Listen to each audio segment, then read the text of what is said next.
मेदिनीनगर में भारतीय जनतंत्र मोर्चा का जिला स्तरीय कार्यकर्ता सम्मेलन स्थानीय पलामू क्लब में रविवार को हुआ।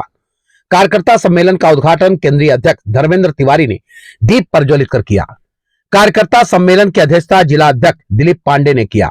कार्यकर्ता सम्मेलन को संबोधित करते हुए केंद्रीय अध्यक्ष धर्मेंद्र तिवारी ने कहा कि लोकसभा के उम्मीदवारों के चयन में स्वच्छ छवि के व्यक्ति को प्रमुखता दी जाएगी। झारखंड के खनिज संपदाओं का व्यापक पैमाने पर दोहन हो रहा है। महिला सशक्तिकरण के नाम पर सुनहरे सपने दिखलाकर महिलाओं के भावनाओं के साथ खिलवाड़ किया जा रहा है। किसानों को उनका उचित हक नहीं मिल पा रहा है। उन्होंने कहा कि भ्रष्टाचार के कारण युवाओं का हक मारा जा रहा है। वहीं प्रतियोगिता परीक्षा का क्वेश्चन पेपर बेच दिए जाते हैं, जिसके चलते योग्य व्यक्ति पीछे रह जाते हैं, वह अयोग्य उम्मीदवार का चयन हो जाता है।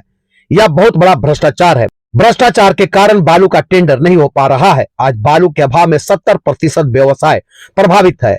शहरी क्षेत्रों में बालू के कारण निर्माण कार्य ठप है। रोजगार के अभाव में मजदूरों का भारी संख्या में पलायन हो रहा है। भू माफिया प्रशासन की मिलीभगत से तालाबों का अतिक्रमण कर रहे हैं। इसमें जल स्रोत बाधित हो रहा है। यही नहीं, अबुआ आवास में पंचायत से लेकर ब्लॉक तक बिचौलिए हावी हैं। भ्रष्ट पदाधिकारी पैसे के लालच में योग्य व्यक्ति का नाम सूची से हटा रहे हैं तथा अयोग्य लाभुकों को योजना का लाभ दे रहे हैं।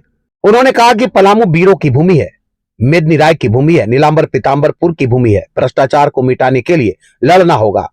लड़ने के लिए भारतीय जनतंत्र मोर्चा को मजबूत करना होगा ताकि भ्रष्टाचार से मुकाबला किया जा सके।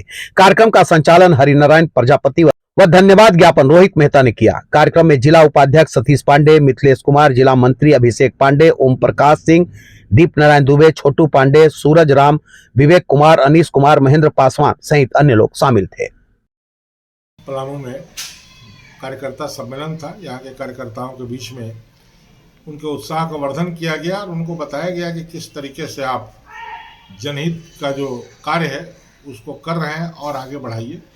हमारे संरक्षक माननीय श्री सरजू राय जी ने हम सबों को जो मंत्र दिया है, संपर्क, समस्या और समाधान, उसके तहत सभी लोग मिलकर कार्य कर रहे हैं।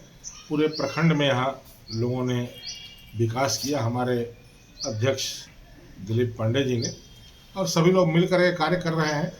तो अभी चुनाव का माहौल है, तो हम लोग भी चाहते हैं कि अच्छे छवि के लोगों को ही हम प्राथमिकता देंगे। हमारी यही रायशुमारी है और साथ ही हम लोगों को जगाना चाह रहे हैं, बताना चाह रहे हैं कि किस तरह से झारखंड में सभी सरकारों ने, सभी पार्टियों ने, जो भी पार्टियों ने सरकार बनाया, किस तरह लूटा।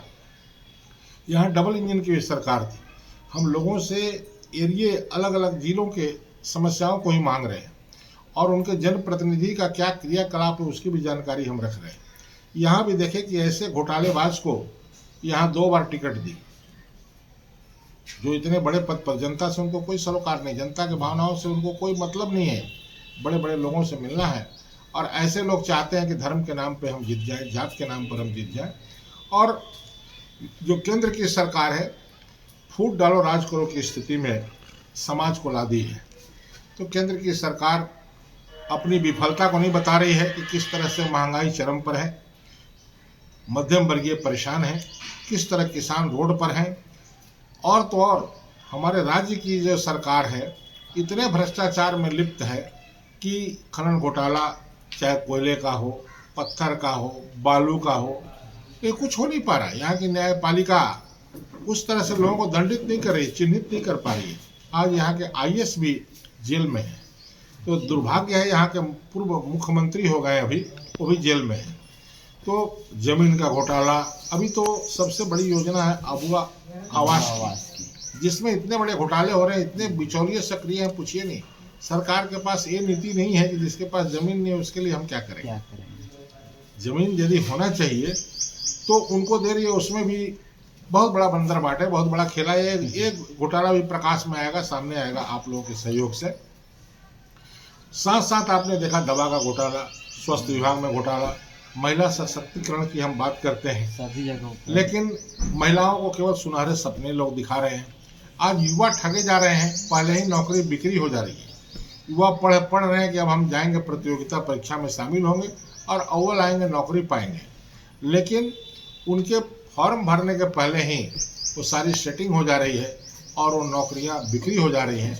ऐसे तथ्य अभी ईडी ने पकड़े हैं, बहुत सारे जो पेपर घोटाले हुए हैं कर्मचारी चयन आयोग के हों या जेपीएससी के हों। जेपीएससी प्रथम और द्वितीय का तहकीकात कर रही है हमारी एजेंसी सीबीआई, आज 15 साल से कर रही है, लेकिन आज तक कोई पता नहीं चला, कोई पता नहीं हुआ क्या नहीं हुआ। लोग परेशान इसी में बैठे हुए हैं कि अब हमें न्याय मिलेगा, लेकिन न्याय का उम्मीद कर पाना भी भारत में बड़ा मुश्किल लगता है।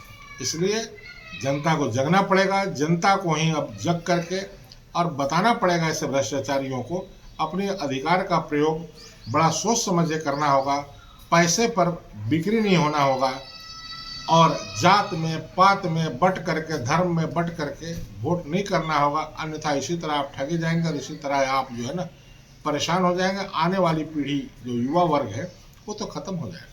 यहाँ शैक्षणिक व्यवस्था धाराशायी हो गई है, चिकित्सा की व्यवस्था धाराशायी हो गई है, सरकार की अलग अलग योजनाएं आ रही है, उसका ऐसा बंदर बाट चल रहा है कि पदाधिकारी मस्त है।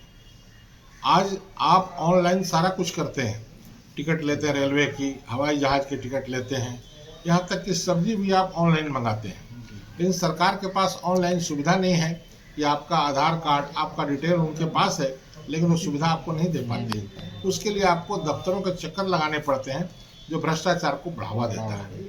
तो ये सरकार को ऑनलाइन सारा सिस्टम कर देना चाहिए, ताकि हम देख सकें कि हमें कौन सी पेपर की रिक्वायरमेंट है, ताकि मैं दे करके और जो योजना का लाभ है हमें मिल सके, चाहे वो किसान हो। अभी 2 लाख रुपए तक की सरकार ने योजना लागू कर दी किसानों का, जो एनपीए जो हुआ है वो भी। लेकिन आज चले जाइए बैंकों में, कोई मरम्मत नहीं, उनको डराते हैं, धमकाते हैं, पैसे लेकर के फिर वो सेटलमेंट करेंगे। तो किसानों की बात करें तो अभी सरकार कहती है बिजली क्या रेट बढ़ाई है और कह रही है कि भाई 200 यूनिट हम फ्री देंगे। अरे फ्री देंगे, पहले तो आप व्यवस्था अपना ठीक कीजिए कि किस तरीके से आप लाइन को ठीक करेंगे, निर्बाध बिजली कैसे देंगे और स्वच्छ बिजली कैसे देंगे। बिजली में भी गंदगी होती है, जैसे पानी में गंदगी होती है, बिजली में भी गंदगी होती है। स्वच्छ बिजली कैसे देंगे, हमारे उपकरण का रख रखाव कैसे अच्छा होगा और खंभा, ट्रांसफार्मर सबकी व्यवस्था कैसी होगी, इन पर ध्यान आपका नहीं है, केवल आपका ध्यान है टैरिफ बढ़ाने का। तो भारतीय जनता मोर्चा इसका विरोध करती है और भारतीय जनता मोर्चा तीसरे धारा के रूप में कार्य कर रही है, लोगों को जगा रही है। हमारा उद्देश्य ये नहीं है कि हम चुनाव जीत करके सरकार बना लें, लेकिन ये जरूर है कि जो सरकार बनी हुई है और वो लूट रही है तो उनको हम रोकेंगे।